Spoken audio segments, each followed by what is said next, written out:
It was exactly the same network. Paul van den Moenans was in charge when I was little. Club of Rome, Le Cercle, Bilderberg. I was just pointing at pictures of perpetrators and then found out that all of them were connected to these organizations. The victim for this ritual looked just like me. Except she was a baby.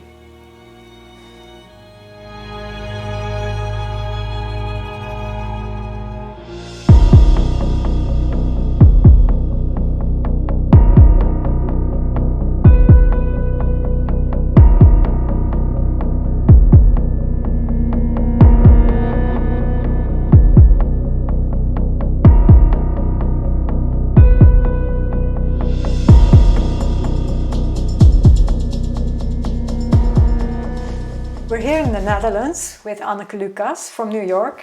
Welcome, Anneke. Yeah, thank you.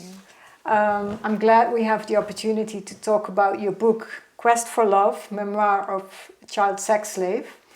I think the title is well chosen because despite the fact that you are a survivor of very serious abuse, you were a child sex slave in a pedophile network of Belgium from the age of 6 to 11. That's right. But it seems like your search for true love was something that kept you going and also was making it possible for you to cope with the most dangerous and precarious situations you were confronted with. Yes, absolutely. Thank you for asking that. Yes, it's true. I think the quest for love kept me hoping that there is a way out. And I had a sense of what that meant because I had been loved as a little baby, not by my mother, she was responsible for taking me to the network, but by my caretaker, who my mother was single in 1963, and so she gave me at the local daycare, and the woman there loved me and nurtured me, and in fact probably sensed that I was being abused by my mother, which I was, and brought me back to myself. She actually wrapped me on her body with sheets so that she could have me on her while she took care of the other children. And so I remember, I actually had the songs, I always had to remember the songs. She was French speaking, we were in Brussels, my mother is Flemish, but I started to speak French. And I remember specifically the feeling of warmth and the love that she gave me and her sweetness and being seen as a little baby, as adorable and innocent and being, adored. And so knowing that I'm worth being loved from that experience. And when I was sold into the network, I had that with me, and I think it gave me a sense of right and wrong. And because I had that seed of self-esteem, let's say, I knew that what was being done to me was wrong, at least the first time. And then, of course, everything that they did in the network was to make sure that I would not feel that anymore, and that I would lose that hope, and that I would become sort of like those perpetrators myself, that I would stop hoping. So I have a little death inside and just become like a human shell, which I felt as they were often. And I ultimately did have that experience again of unconditional love in the spiritual experience that I had. Mm-hmm. That's beautiful. Do you think that your perpetrators also were envious of that love because there's strength that derives from that? Absolutely. Yeah. It was interesting. The ones that I considered weak, they hated it, and the ones that I considered, I don't know, more intelligent or something, they really liked it because they wanted to use it for other things. But ultimately they also wanted to kill it. They wanted me to come on their side. And so ultimately, this is the reason that I got kicked out very violently, and I shouldn't have survived, but so far so good. The network included government officials and the homes of very high-profile people. Sex orgies that took place in castles, villas and mansions.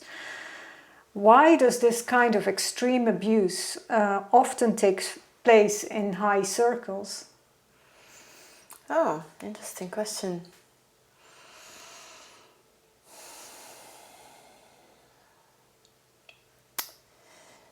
Well, the arrogance, that's sort of part and parcel of that group, and the superiority that they feel towards other people. I believe that it is the greatest trap of that class, because superiority is really a cover for an inferiority complex, which comes from trauma.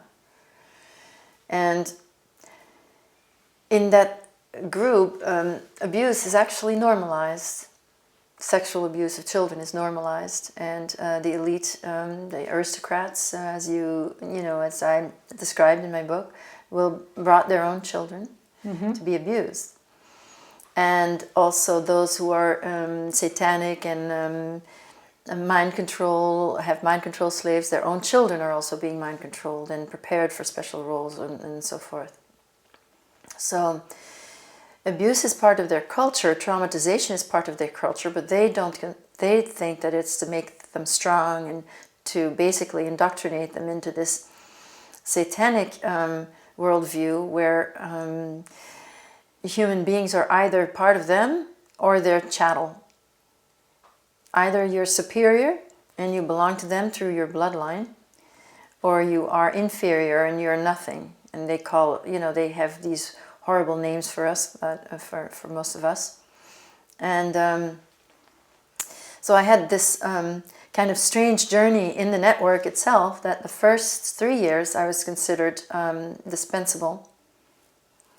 In the Belgian network, my mother was not in it, and I came from the outside, and my life was worth absolutely nothing. And I was in situations where that was made clear. Yet you survived, and many other children didn't.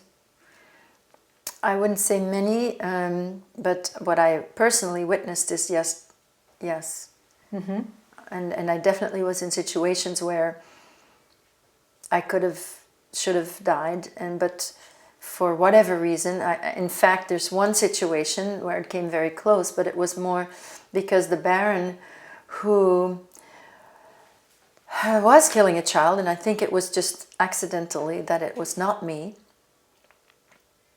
that he got off on my fear. He got off on my fear that day. So he was happy that with my reaction to what he did. And so that was good enough. And then he didn't have to kill me, then he didn't kill me.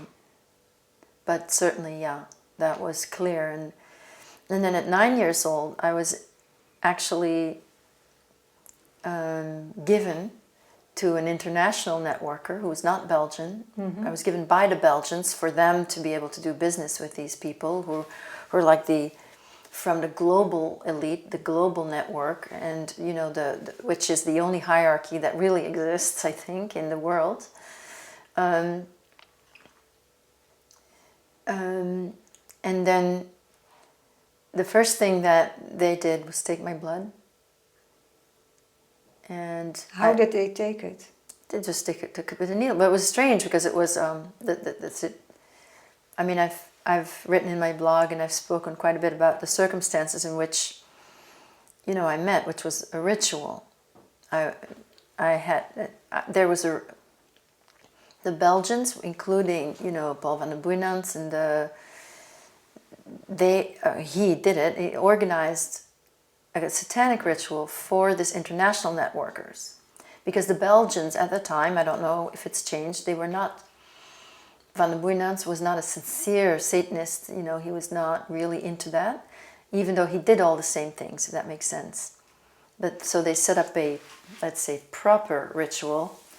And then when that man took an interest in me, the first thing was done was my blood was taken, and I could see that they were happy with the results. And I didn't really understand this. And it's another survivor who has told me that that must have meant that I'm from a bloodline. So they were like, oh, we're relieved, you know, we can use her. And then I was sent to mind control training so that I could become an elite sex slave, an international elite sex slave, and, you know, create this life for me where I would be secretly spying for my owner. Yes, because you were brought to Germany for mind control training. That's what you're referring to. And you were about nine and a half. I was 9. I was 9 years old. How did you end up there? Yeah, so at this ritual, something happened. This international guy took an interest in me. He took me to his homes in the United States, several, and personally trained me for a little while. So this included, I don't know if you know about the Kinsey charts. Kinsey has charts in his book that show the time that it takes an infant or a child to orgasm.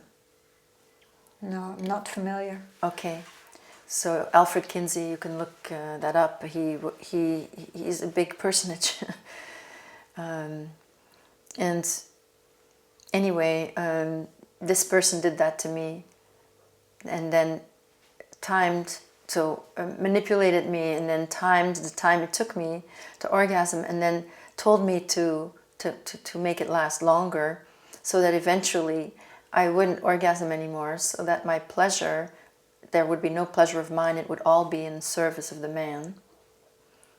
And at the same time, he was also teaching me about art, about good food, and basically helping me to know what it's like to live the good life and sharing his life with me in that sense.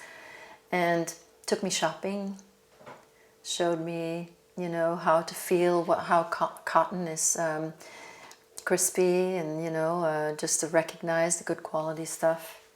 This was in the United States? Yeah. Before you went to Germany? Yeah. That was the beginning of the training, was him personally training me, taking me on his sailing yacht and everything, just so that I would be used to the life. And then also being trained into the ways and so forth. And then I was flown back on his private jet and then picked up by Van den Boeynants in wherever it was, and he then drove me straight to Germany, dropped me off in Heidelberg, and there I was there for 1 month, I believe, about in the summer of 1972, during the summer vacation, and yeah, I was mind controlled trained there to become an elite sex slave. And what kind of facility was it? Where did it take place? In a military base or a dump, a deep underground military base, or a hospital? Neither. It looked like a large house, like a very large house, like it would house businesses or something. There was a doctor in charge. Mm-hmm. That doctor's name was Hans Harmsen.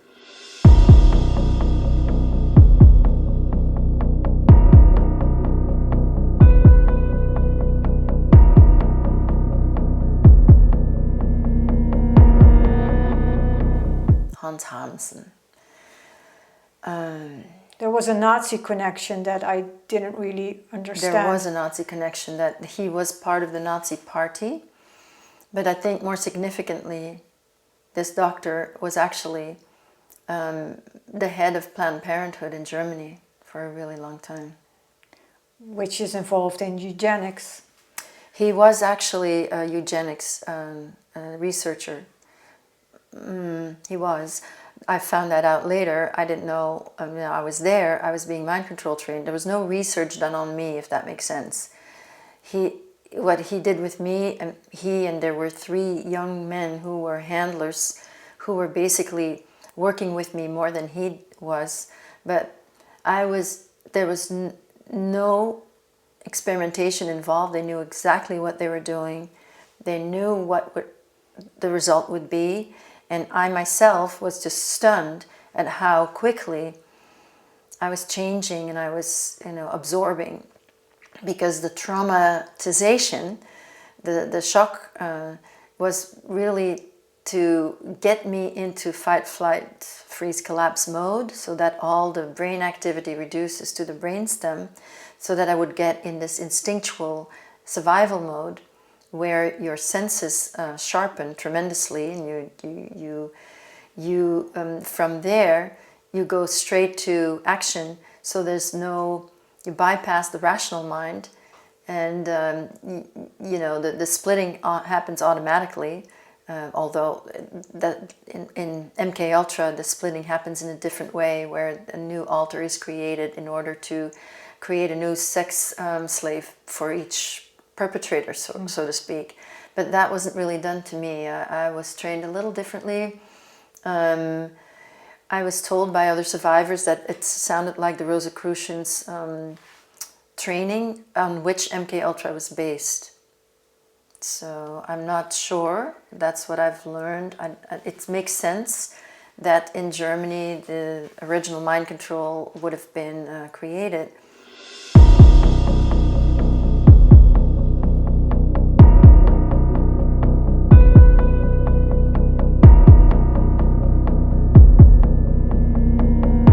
And then we know that with Project Paperclip, I believe, the Nazi scientists were sent to the U.S.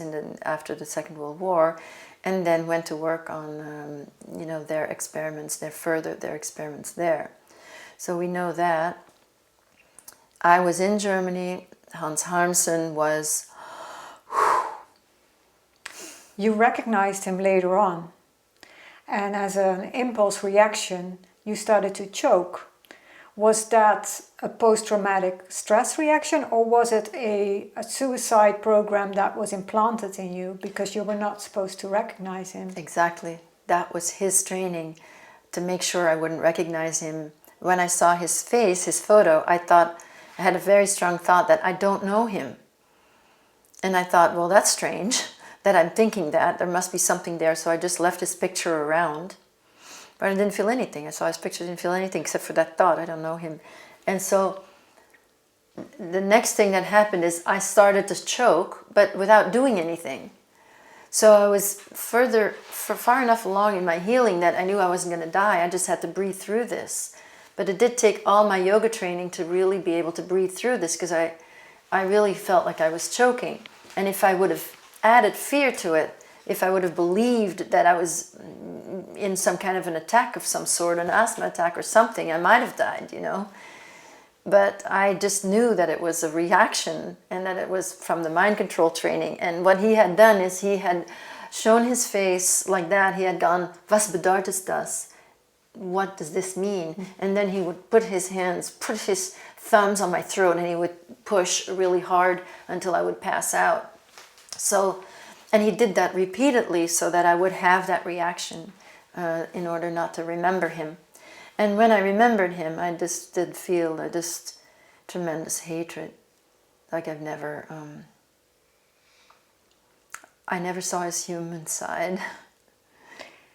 It's also really hard to wrap your head around the fact that people would go to such length to set up a training like that, because you were not the only child involved in this training. There were other children, correct? There were. In fact, I've spoken to other survivors that were at the same facility, and that were special projects from the same,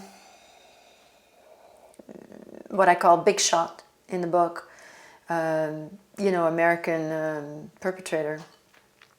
And he was an international part of the international elite, but mostly in the network behind the scenes, a very big deal. So, first of all, he would have made a whole lot of money. With you. And he probably already did, because I was deployed, if you will. I was, after the mind control training, I was sent to Germany almost every weekend to spend with a German high-placed politician who taught me German properly, because I picked some up before, but and I'm sure it wasn't free. To have a child with you that you can pretend belongs with you and knows exactly what to say or do, doesn't give anybody, you can get away with it. We would go to with this German, he took me to small pensions. So people were just very excited to host him. He never had to pay for a room, but no one ever asked questions about me, because I knew how to just be with somebody without anybody asking questions. And so he could get away with it, and that was a very big thrill for them. So, first of all, as a young child, the pedophiles would have paid for me, and that would have millions of dollars we're talking about, not just a few thousand. For a mind control sex slave is worth a lot more than, and a mind control sex slave from this guy that is worth a lot more, They price themselves really high. And, as an adult, he was creating, and of course, we have to understand that all the resources that are stolen from us and then that they have are put into these kinds of trainings, both for the specific mind control of certain people that are then given particular roles in the network to keep everything going, as well as the mass mind control. Those are all put into this mostly to keep the great lie going. And the great lie is that who they really are and what they really do. So it's a catch-22. Who they really are and what they really do is the big secret that has to be hidden, and they use all their resources to make sure that it stays a secret. And it's also exciting for them because it's such a secret and taboo, and that makes children the highest commodity. Yes, children are definitely a very valuable commodity and are very much used to indoctrinate people. And of course, who is going to rape a child other than someone who will do anything and then also can do anything? And when you do that, it's because you have experienced it yourself, and then you're being offered a release from your own trauma in the most raw way. So the men got very high also. Yeah, so in order to avoid their own inner pain, they inflict pain on others, on the children, whole world. On the most vulnerable. Yes, but And also then, the whole world. Yeah, They inflict pain on the whole world because they're at the top of the, whatever we want to, like the external power pyramid. If we look at that, they're at the top of that. So they actually inflict their private, unresolved trauma onto everybody else in some way. And they are rewarded for it. Yes. Well, yes and no. What is their reward is... privilege and status. Yes, that's always it. Power. The reward is power. They live in an earthly paradise, right? They have all the yachts and blah, blah, blah, blah, blah. But they're empty. And they're not free. Because they they have to make sacrifices and prove, and there's always someone else on top. Exactly. Freedom is perhaps the biggest currency there, because everything they do is about freedom. When you rape a child, they're trying to be free from the burden that was once placed on them when they were being humiliated, when they were being abused. When you're being humiliated and when you feel powerless, and when when you're being given this burden of shame from your abuser. And as a child, you have to take it. And it's a vicious circle, but it's also interwoven with the power structure, because the most deadened people that have the least empathy, the least feelings, can be the most easily controlled. They're also in the need for the most power. Exactly. So it's a vicious circle that needs to be repeated, and it's all about controlling others. Yeah. Controlling others instead of controlling yourself. No, exactly. It's a vicious circle. And the whole power structure, which often, because it's been in place for so long, people say, well, we can't change that. But no, that is exactly what is changing. The power structure itself is changing. That the power structure only exists to protect power abuse at this time. There's nobody who believes that when the politicians get voted in, that they're actually going to be able to fulfill their promises. And nobody does. And nobody expects that they will. And nobody makes sure that they will. We all, aren't empowered enough to make sure that they do their service correctly for us. We don't even expect that they're actually working for us anymore, which they're not. Mm-hmm. I would like to go back to the network that you were abused with.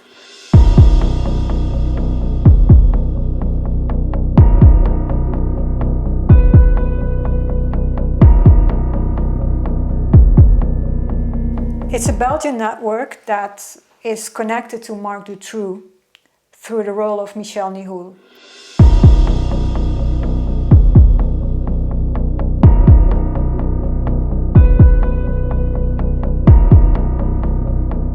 He was the one that organized the orgies that included children that took place in high-profile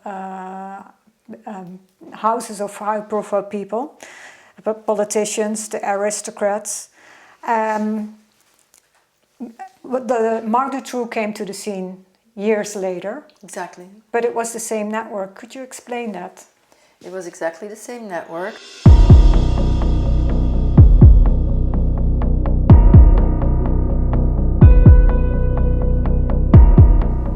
Paul van den Boeynants was in charge when I was little. Who was he? Paul van den Boeynants was twice Prime Minister of Belgium, and at the time that I was in the network, he was Minister of National Defense. And Michel Nihoul entered the network probably around 1973. That's when I started seeing him, because I was sold into the network in 1969. And in 1963, Nihoul was showing up, and he immediately took a role of middleman, of organizing, of putting the children with the perpetrators, of dealing with the pimps and the parents, or, he took a central role, and it had a lot to do, I believe, with his incredible admiration for Paul van den Boeynants.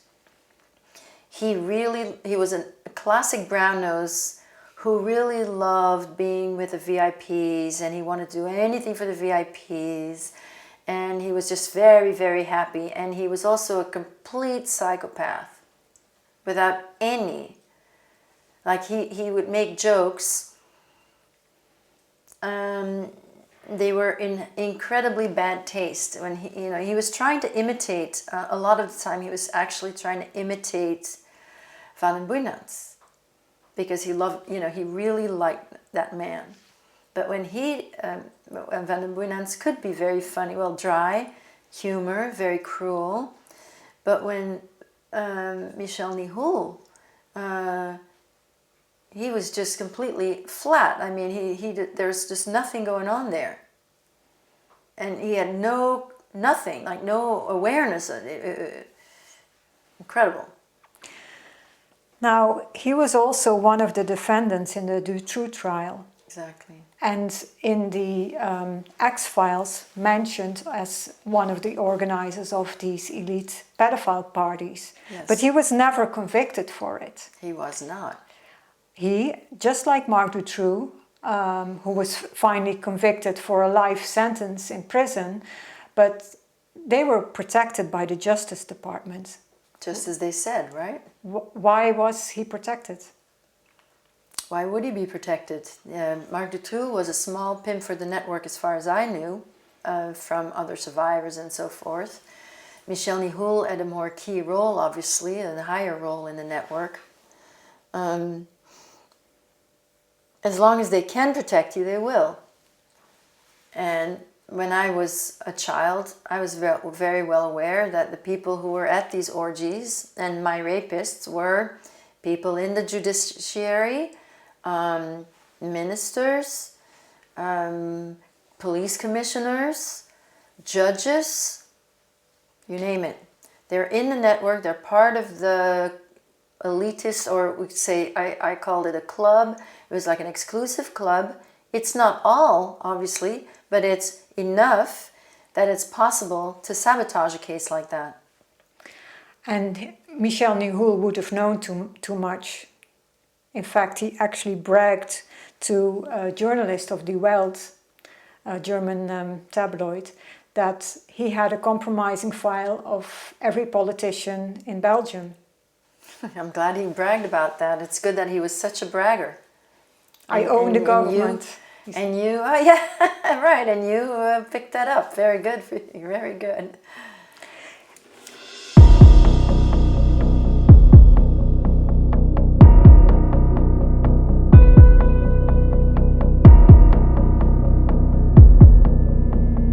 The name Van den Booyenans was also mentioned in Le Cercle, the Circle, which was a secret political forum, as you will, just like the Bilderberg Group, on invitation only, where the international elite came together. The same names that are connected to this group were mentioned in the Dutroux X-Files.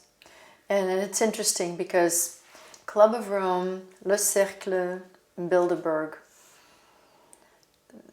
among those three, I didn't know any names, so I have worked with people privately, including one of the original investigators. Then I was just pointing at pictures of perpetrators and then found out that all of them were connected to these organizations. Were you questioned when the Dutroux case was being investigated? So I left Belgium in 1981 or 82. I never came back. I was not aware of anything that was happening in Belgium, really. I was not aware of the Bende van Nijvel. I was not aware of the kidnapping of Van den Booyenans. And I was really not aware of the Dutroux case either until I actually read about it in the New York Times after Mike Connerot had been fired and the White Marches happened. So at that point I knew that it was already being sabotaged. And also, I didn't get the call for survivors to go and testify. Now, I did go to Belgium. I met with back then. I met with journalists who were working on that back then. Douglas de Koning and Marie-Jeanne van Eerswijk and Annemie Bulté. They wrote the book, The Dutroux Files: What Belgium Was Not Supposed to Know About the Dutroux Case, or what Belgium was not supposed to know about. Oh, the X-Files. The X-Files: What Belgium Was Not Supposed to Know About the Dutroux Case. I told them that I was a survivor. I was, introduced to a few people then, and then there was a little pressure then to testify then, but I did not feel ready to speak up at all. I hadn't even at that point. I was just starting to work with a therapist who could actually even hold it. So I had just had flashbacks and memories, and I was just finding that context even for these memories that I had, that I sat with, and I didn't know what that could possibly be, because how could that have been possibly happening? And then the Dutroux case, it's like, yeah, well, here's how it happened.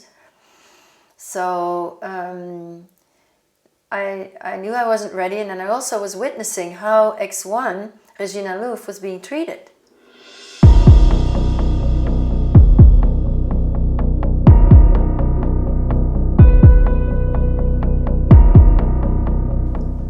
She was nullified.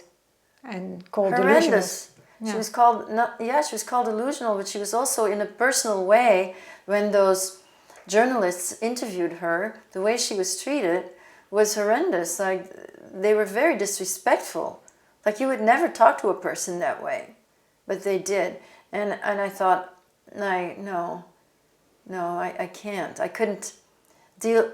It's not that I couldn't deal with it. I knew that I had to be strong enough so that that wouldn't be possible to treat me that way. That they couldn't. That I wouldn't be able to. You could try, to treat me that way, but she had no choice. You see, she went to the police when Conrad was in charge.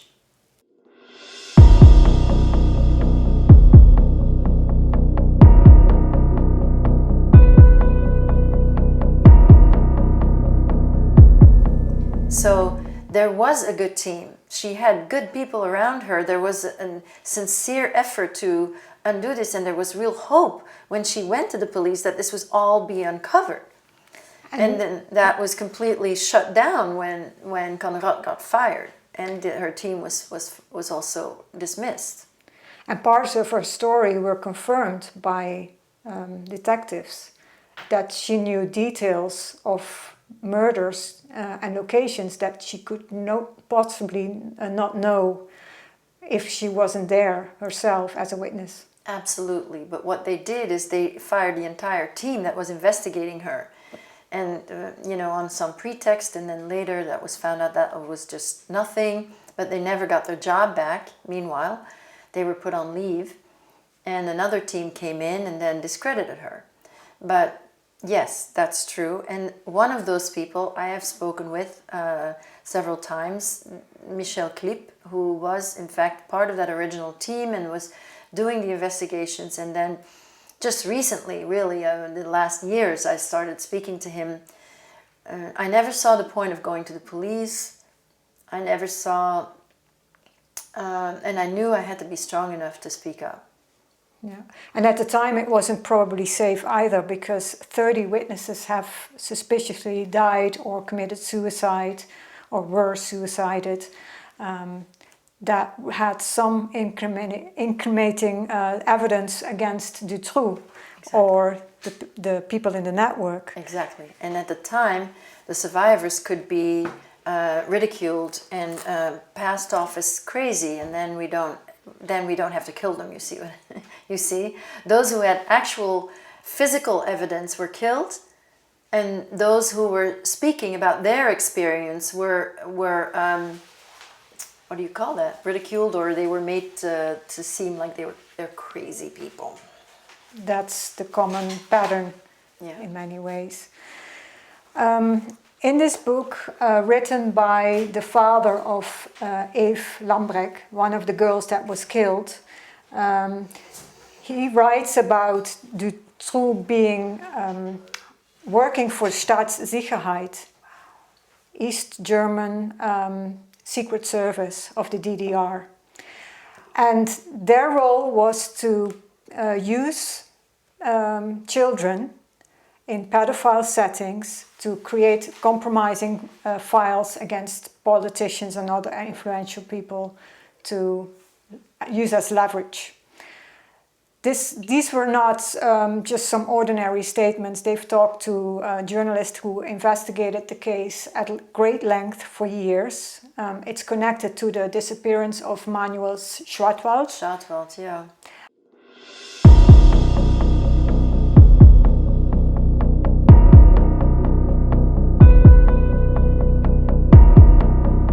And there are clear connections with the Netherlands. Dutroux was delivering children for boys' brothels in Amsterdam, Rotterdam and Antwerp. The parents of Manuel Schratwald were invited by the Minister of Justice in Belgium because there was a clear connection. In other words, it was an international network that included big names. Now, what is your personal experience in regards to the Netherlands, to the Dutch pedophile network? Yeah, so again, since I can really only confidently speak about my personal experiences. I was a child. So let's say that there were royals, the royals that were present at the orgies. Okay, so there were royals present at the orgies, I'll say that. Perpetrators. Have you been brought to the Netherlands to Dutch locations? So I don't remember being brought. I think I was, but I don't have the specific memory, so I can't really speak about that. But I do remember that it was said several times that people went to Belgium for girls and to Holland for boys. That I do remember. And of course, boys were used in Belgium, but mostly it was a network that where girls were used for sex. And mostly boys, in my experience, again, 69 to 74, it seemed that boys were more often used for killings and less for sex. In your book, you describe horrific murders on children, torture, even cannibalism, and you do refer to satanic ritual abuse, but you don't, in detail, did not describe it. Is it something that you were not participating in or witnessing, or did you leave it out because it was too grotesque? No, well, obviously what you just described there is very grotesque, but I don't want to sensationalize, so everything came, the book sort of came out of my fingers, and as a child I didn't have this reference that these were satanic rituals. So I do refer back to the satanic ritual, but when I wrote it, that was what I remembered, and then later on the other things came back.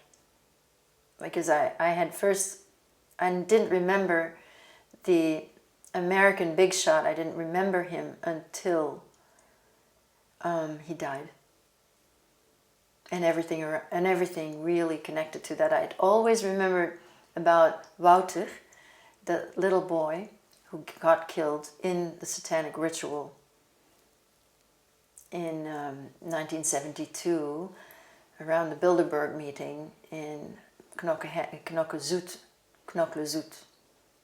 There was a Bilderberg meeting, and I don't know if that's where the ritual took place, but the ritual was organized in, around that. And so he was my little friend, and I'd always remembered his brutal murder, and it had been sort of I was grieving that in the 90s. I was grieving it in the 2000s. I mean, it really, I recently got sort of the last puzzle piece of that experience, that his death, my witnessing his death and what happened there, to really finally sort of, if you will, complete that grieving process, which was, of course, we're talking 50 years ago now. Mm-hmm. Yeah, it must be really, really hard to process all that, and it must have taken many, many years. When you talk about Satanists, in a recent interview you made a distinction that not everyone that was sadistic and evil within the network was a Satanist per se. Right. Not everyone had the same belief system. Yes, yes. What distinguishes the Satanist? Is that the bloodline, heritage, or how would you define it? So I don't really know, other than that I knew that Van den Boeynants wasn't a Satanist, didn't consider himself a Satanist. And so kind of that was all like poo-pooed all of that, even though he wanted to make connections with the Satanists, the sincere Satanists who were in, who were more powerful than he was on the global scale. So he wanted to connect with them, but he didn't really respect that. But he did all the same things. He just didn't do it in a ritual way. Now those Satanists, they did believe that. But again, the whole satanic belief, where everything is good is bad and everything, and then all these childish things, do as thou wilt, when you get to the 33rd degree and the Freemasons and everything. So, which is also by invitation. You've said it several times. It's by invitation only. What does that mean? There's a triage happening before to see who can do it and who has that kind of intelligence. That's to say calculation, and who is willing to do anything, and who has that kind of awareness. Because I think you can be a sincere Freemason up until the 32nd degree and never reach the 33rd degree, because you don't really know what's going on, what it's really about. So similarly, as the Satanists, well, there's the thing about the bloodlines, which helps justify their supposed superiority, but it is religious. It's like they get to experience what may be union in that they're all doing it, and that they all get extremely high. And I do feel really strongly that all of Satanism is a very big, complex, long justification to let out their inner demons. So that's to say their unresolved trauma, and to be able to pass it on. And to pass it on and then supposedly get away with it, while becoming, of course, the biggest slaves to Satan.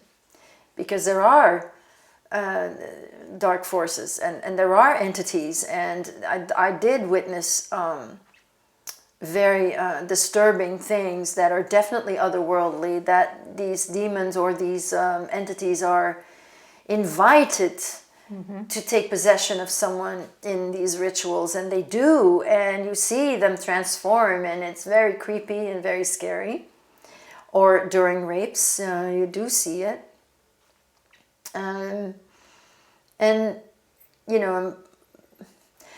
But as far as the belief system, so they have this belief, and then they do these rituals, and they have these horrendous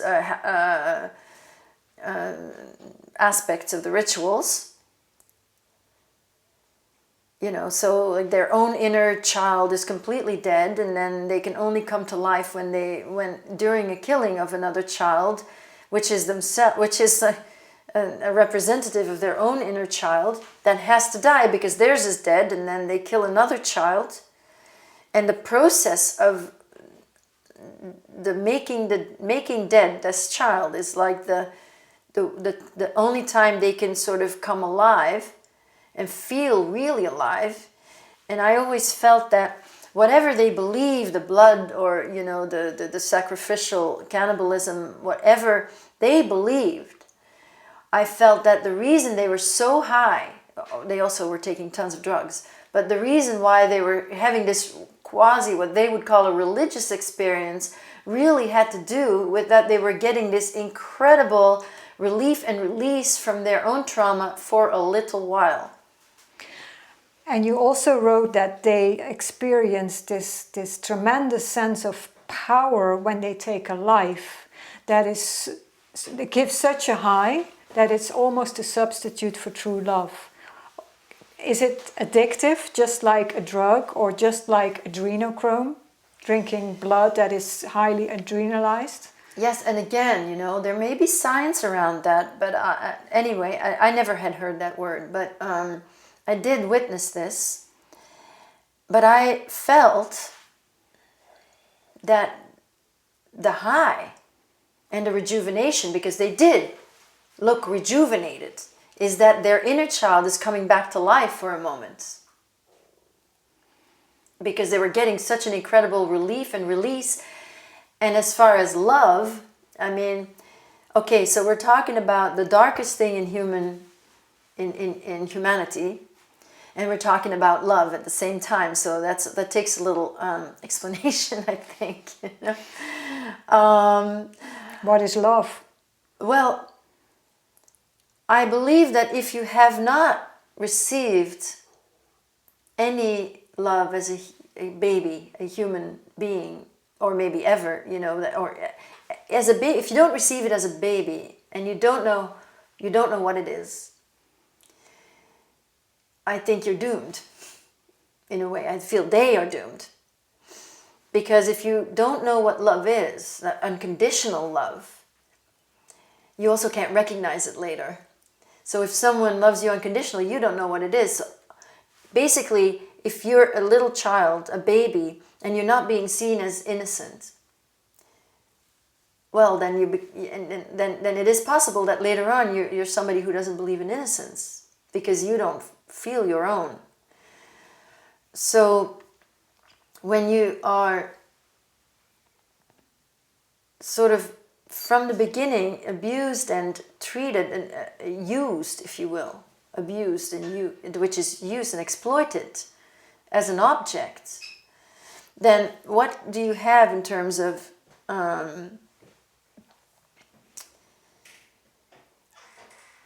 you have no sense of self. You have no connection to spirit because you need to connect with your innocence in order to actually have a sense of the greater spirit behind you. You need to feel, to access yourself through your innocence. And many of the elites as a child were lured into this system and broken. But yet a lot of people feel trapped and want to step out of it. An Illuminati insider told me that 95% of the people who are part of this network want to step out, but they feel trapped. Yeah, and that's an important aspect, but I just want to talk a little bit more about this love question there, so you don't have love. So I feel like you're then doomed because everybody needs love, and so what are you going to get as a substitute? If you give up on love, like, because there's these little deaths, I'm giving up that I can be loved as I am, as me, that I can be accepted, that I can be seen and understood and loved. So if I give that up, then now what am I then? So if I'm shot into this cycle of exploitation from birth onward, then all I'm going to do is exploit. And how am I going to get to feel anything if I have no access to myself? Because I've been shut out from myself from birth onward. That's to say, emotional growth. We can have physical growth and intellectual growth, and a lot of these people are the smartest people in the world. But no emotional growth, like none. So the psychopaths who are, very powerful, because they have no scruples. The psychopaths in this network, they know nothing about, they don't feel anything. So they can go straight to, nothing, that means that nothing means anything. And then you don't really have a real human being, it feels like, because we're feeling beings. And if you don't feel anything, then it's like you're not human. So you're a shell of a person. So how are you going to fill up? How are you going to even feel anything? And then feeling anything comes in the reverse way, exactly what Satanism encourages. That you take energy from the innocent, you take life, everything has to be gotten from the outside. And that's how they fill themselves up. And when they do things that have been done to them, they have been killed, inner childs have been killed, then it gives them the greatest high, which then is in fact a substitute for that true love that they can never have. And to speak of those, you say 95%, that's very encouraging to me, because I do believe that once there's a shift, that's to say, I'm one survivor that's speaking up. There's others. And more and more and more. Every day, another survivor of satanic ritual abuse and mind control is coming out. And try to say that we're all liars, or just try to say that I'm crazy and good luck.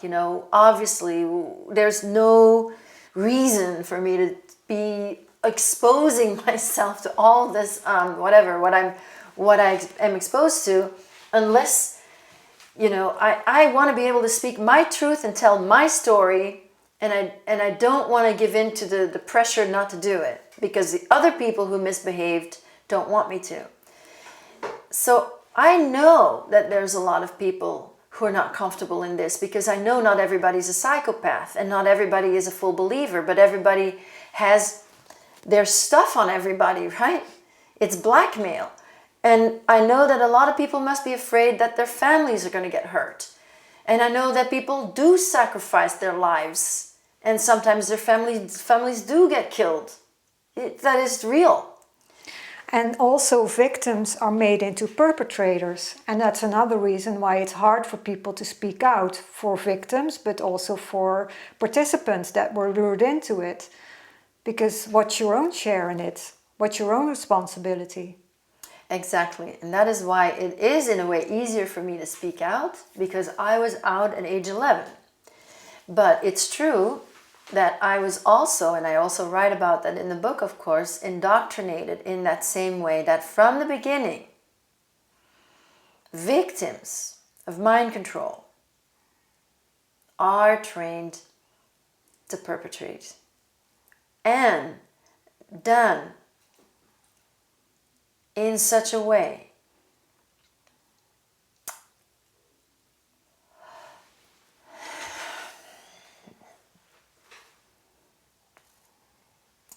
the message is very clear. And it is first, we're manipulated so that it's very graphic, so that it enters, that it is embedded deeply. That if you don't do what they want you to do, it is always worse for the victim. So you get trained as a perpetrator, and if you are not a psychopath, you're going to feel so guilty, because so afraid that you're bad, so afraid of your power, that you're never going to want to speak out. And in fact, you were trained to be a spy, a high-level spy, and someone in the entertainment industry, to seduce other men. Yet, in order to get to this very high, comfortable place with all these privileges and status, you had to make a sacrifice. That's right. And you refused. No, because if I had refused, it would have been worse for the victim.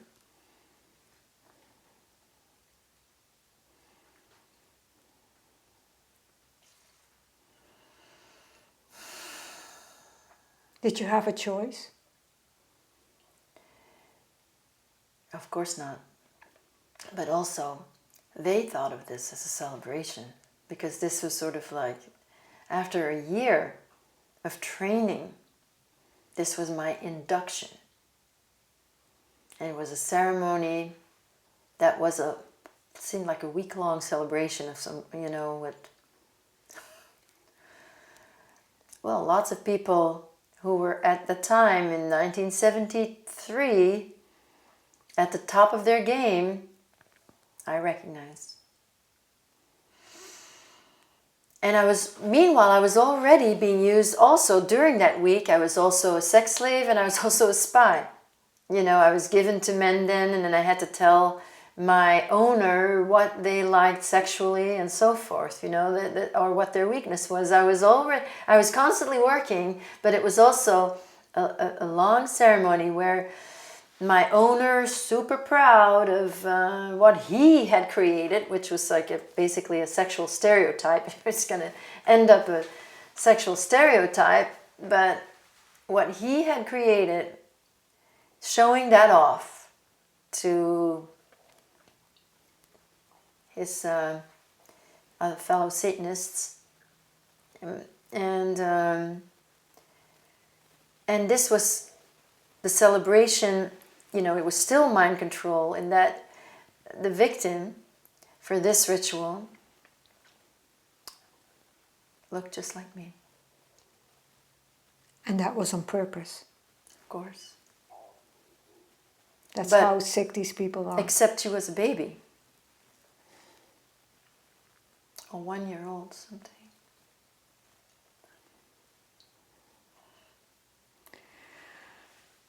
That's quite a burden to live with, and quite a testimony to make. It was afterwards. I had to go through with it. I knew that.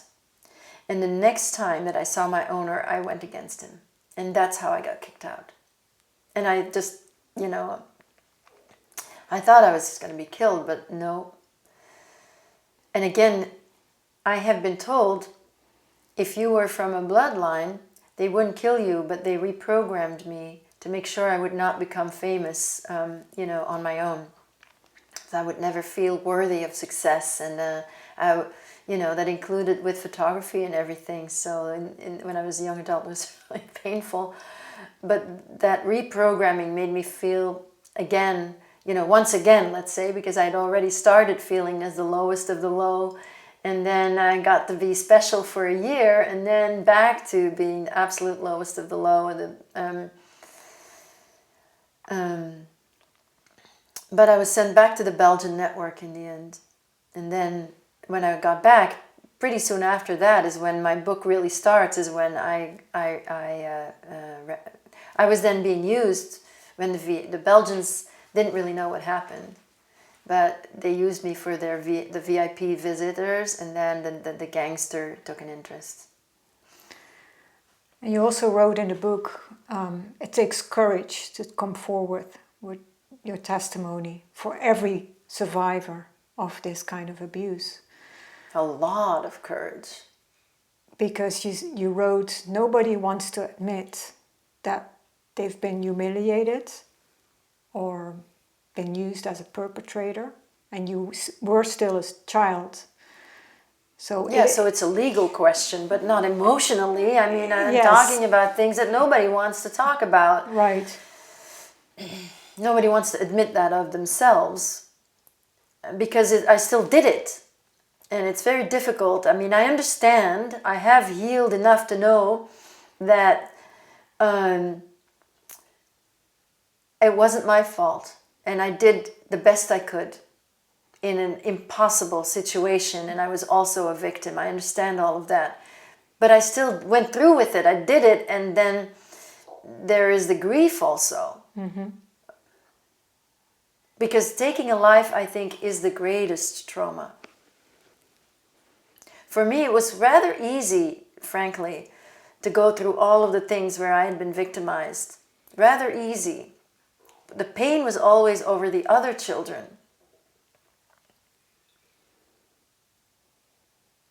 And of course, mostly the children that I had to kill.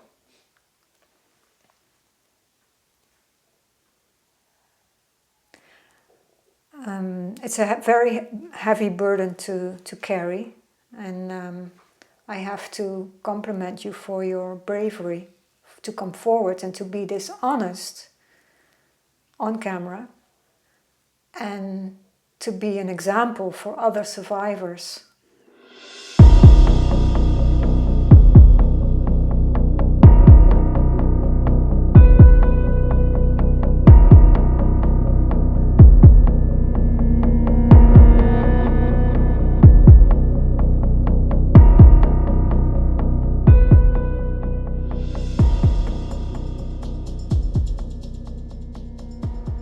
In your book, you write about horrific things that have happened to you as well. I mean, you've had to endure torture that is just hard to fathom. But you seem to have come out as a very balanced and very positive person. What's your secret?